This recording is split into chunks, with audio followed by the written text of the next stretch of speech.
When I was in third grade, I didn't really understand what death meant.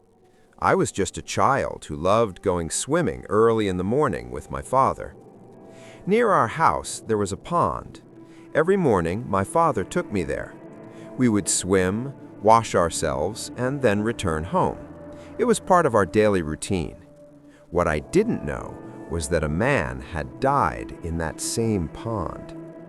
A few days earlier, a drunk man had fallen into the water and drowned. My father knew about it, but no one told me.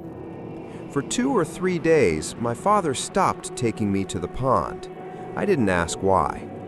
Then, one morning, everything felt normal again.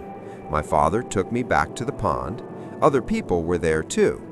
We swam like always and returned home. That night, something felt strange. Around 10 p.m., I fell asleep. Not long after, I had a disturbing dream. In the dream, I was swimming in the same pond. The water felt cold, heavy, and unnatural. Suddenly, I saw a dead body floating upside down in the middle of the pond. The man was wearing a white shirt and black pants. I was looking at him from a distance. Then I heard my father shouting, "Come here! Come here quickly!" I tried to swim toward him, but I couldn't move. It felt like something inside the water was holding me back. No matter how hard I tried, my body wouldn't move. I was terrified. Then I woke up. The next day, we went to the pond again. That night, the dream returned. This time, there was blood spreading in the water near the body. And this time, I was completely alone in the pond. I woke up screaming.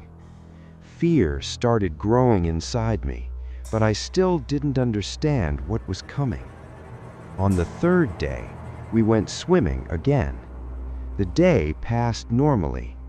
At night, after dinner, cold air was coming from outside. It felt peaceful.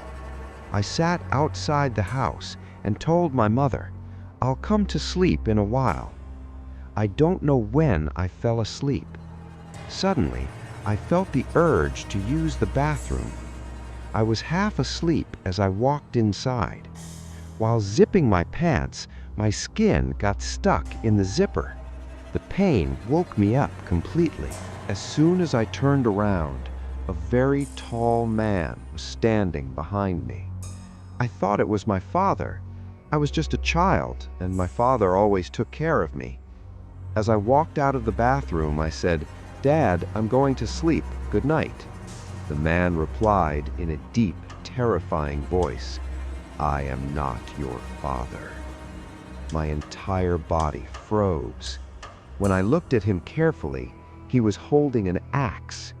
He was wearing a white shirt and black pants. He looked at me and smiled, a smile that didn't feel human. Then he raised the axe and swung it straight at my neck. After that moment, everything went blank. For a few seconds, I felt nothing. When my senses returned, the man was gone. I checked my body. There was no wound, no blood, but my t-shirt collar was pushed inward, exactly where the axe had struck. I ran out of the bathroom in panic. My foot slipped. I hit my head on the floor and lost consciousness. When I woke up, I was lying on my bed. My mother was sitting beside me. I told her everything. When my father heard the story, he was shocked. Because I had never seen the man who died in the pond. I didn't even know about him. Yet I described his clothes, his face, and the axe perfectly. That's when everyone realized this was not just a dream. My grandmother gave me a small silver locket tied with a black thread and told me to wear it all the time. My sleeping place was changed, and I was strictly forbidden from going near the pond again. After that, the dreams stopped.